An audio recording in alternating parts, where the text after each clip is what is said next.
Hi guys, this is the Balkan Architect, and in today's video I will be modeling this amazing looking modern fireplace in Revit. It will be modeled as a wall-based family, so you will be able to host it on any wall in your project, and it will be a functioning family, which basically means it will cast a bit of light like an actual fireplace would. Now I will do this in two parts. Basically, first I'll need to work in Photoshop to adjust our image file so we can use it in Revit to have the actual fire image, and then I'll create one family in Revit which will be the actual fireplace family that will have the whole fireplace that will be wall hosted, and after that we'll need to create another family which will be hosted inside of our original fireplace family, and that will be the light source family. So we need two families that are hosted one in each other, and we need this Photoshop file. But before I get started, I would just like to ask you to like this video, it helps me out a lot, and if you haven't already, I suggest you subscribe because I make videos like these almost every day.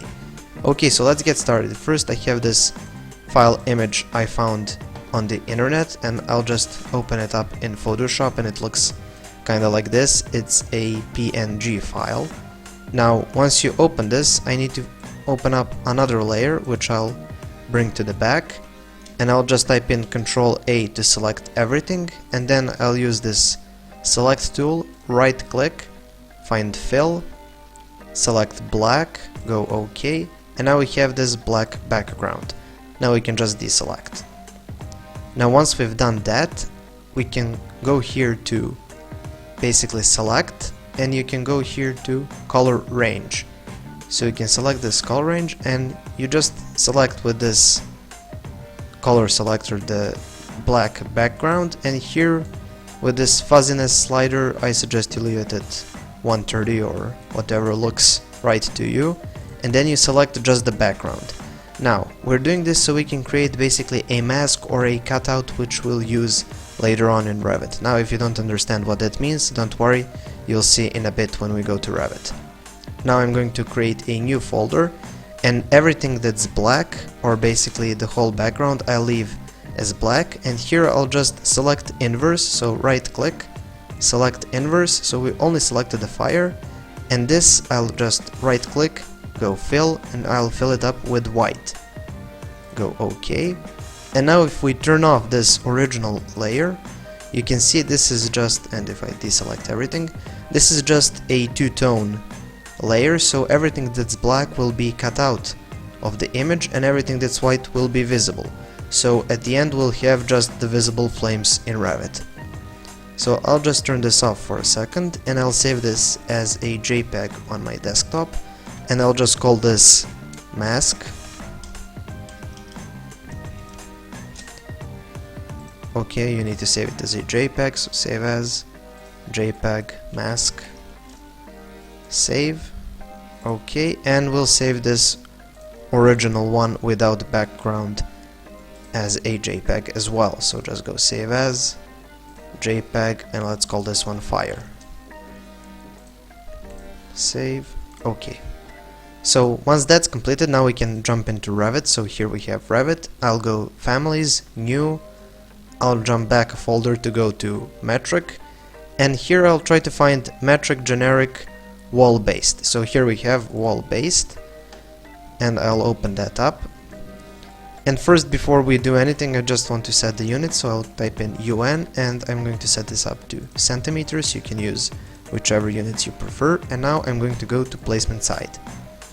And if you can't see anything, just type in ZA for zoom all, and you will get basically your wall. And here we have, this is the wall face, and now we need to create some reference planes. So I'll just select this vertical one and type in CS for create similar, and then I'm going to just create two horizontal reference planes. I'll select the bottom one, and here for this distance from the ground I'll just set it up at 50 centimeters, type in OK, and for the distance between these two I'm going to go with 50 as well. Again, I'm going to go with create similar, or for reference plane you can just type in RP for reference plane, and then draw two vertical ones. And once you've done that, here I'm going to set this up to 60, and this to 60 as well. Okay, so our fireplace will go somewhere over here, but before we model that, I'm just going to go here to reference level, and here on the back side I'll just create another reference plane for the back of our fireplace. And for this distance from the front of the wall to basically the back of the fireplace, I'll leave it at 35 centimeters. And this reference plane I'll actually name, and I'll call it the back. Let's call it the back wall. Okay, now when that's named, I can go back to placement side, and now let's start modeling. So here I'm going to go to create tab, and I'm going to be using a void form to create the actual hole in the wall. So I'll go void, I'll go rectangle, and I'll create a rectangle like so. I'll go finish, and then I can go here to floor plan, and you can see this is where our actual void is. We need it to cut through the wall, so I'll lock it in place here and lock it in place here, and now it's actually cutting through the wall. Now if we go into 3D, and again, if you can't see anything, just type in ZA, and here you can see we have our void, but it isn't actually cutting the wall. So you need to go to cut geometry, select the wall, select the void, and there you go. Now we have a hole in a wall. Now let's model the actual fireplace. So go back to placement side, go create, extrusion, rectangle, one rectangle, then offset. I'm going to use 2 centimeters, another rectangle, and if it's on the outer side, just tap the spacebar, and now it will be on the inner side. Go finish, and then go back to reference level, pull this up here and lock it in place, and pull this to our back reference plane and lock it in place. Now once that's completed, we need to do the actual back panel, and again I'm going to go to placement side, create, extrusion, and now I'm going to set the plane, and I'm going to set it by name, and I'm going to choose back wall. Type in OK, use a rectangle, model it like so, and here for the extrusion end I'll just type in 2 centimeters, go OK, and now if I go into 3D view, you can see now we have this back panel, and I'll just join geometry to this. Now we can select everything and select the back panel as well. Once I've done that, I can add the material, and for this I'll just add some white. Material doesn't really matter which one. I don't know, let's use plaster. Go OK. So we'll have a white fireplace. Now for this fireplace, I like the ones that have basically some gravel and then fire coming from that gravel, and so I'm going to model something like that. So again, I'm going to be using a void extrusion, and I'm going to set this reference plane over here. I'm going to go pick plane, and I'll pick this one, and I'll just draw a rectangle like so in 3D. Then I can go back into floor plan, and here I'll just set it up like this. From the center line, center line I'll go 40, and this one as well, or I can just type in 80 over here, and this will be, I don't know, like 10 centimeters from the outer side, and here let's go 10 centimeters from the inner side. Now I can go back into 3D view, type in OK, and here you can see we have the actual hole. Now we can add some gravel over here or some white stones, and I'm going to be creating that as an extrusion, and just I can model it in 3D like so. Now you can see it's going up, so here I'm going to type in -2 for the extrusion start and -1 for the extrusion end. So it will look something like this. I like that. So I'm just going to add the material, and here I'm just going to open up this home tab, find here stone.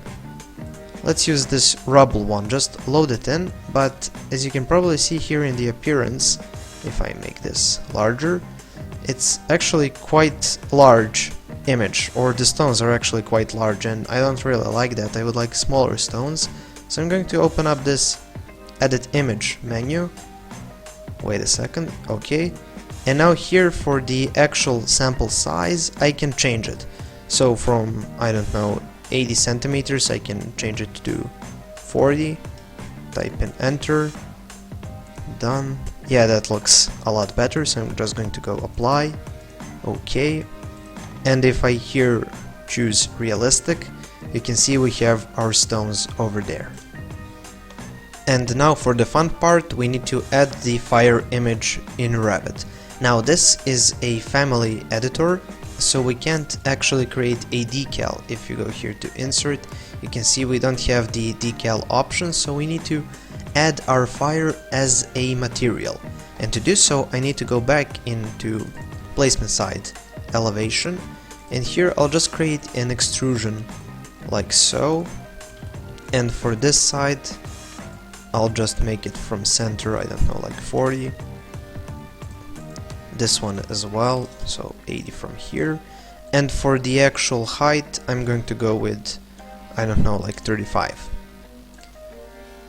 Okay, now once I've modeled this extrusion, I'm going to go to reference plane, and here you can see our extrusion is over here, but we need to bring it kinda to the center of our actual gravel, so I'm just going to make it a bit smaller, actually make it real thin, like so. Yeah, that looks good, and if we go into 3D, yeah, that looks about right. So our fire will appear over here.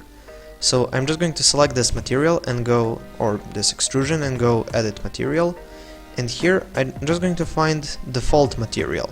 So find default, right click, duplicate. And I'm just going to call this fire, and now I can go to appearance. Now here we need to load in an image, so I'm just going to select that, go to desktop, and here I have my fire image, and I'm going to open it up. This is how it looks like, and I'm going to open up this drop menu and go edit image, and here for the actual sample size I'm going to uncheck this constraint portion, and I'm going to type in 80 by 40 centimeters.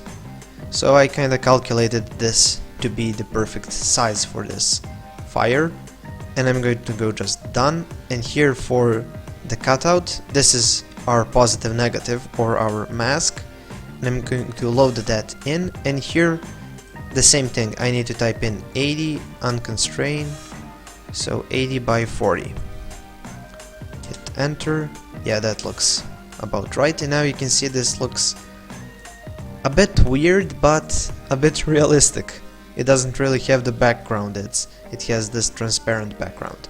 So now we're just going to go apply, OK, and let's see how that looks like. And as you can see, it kinda escaped, the image escaped our fire basically panel. So now again I need to select this. So as you can see, let's say this is the fire we want to use, it actually tiled the image, but I want to move this a bit to the right and a bit up. So I'm just going to select the material, go to fire, edit, appearance, I'm going to select this image, open up edit image, and here for the offset, for the X offset let's try 30, and for the Y offset let's try 10.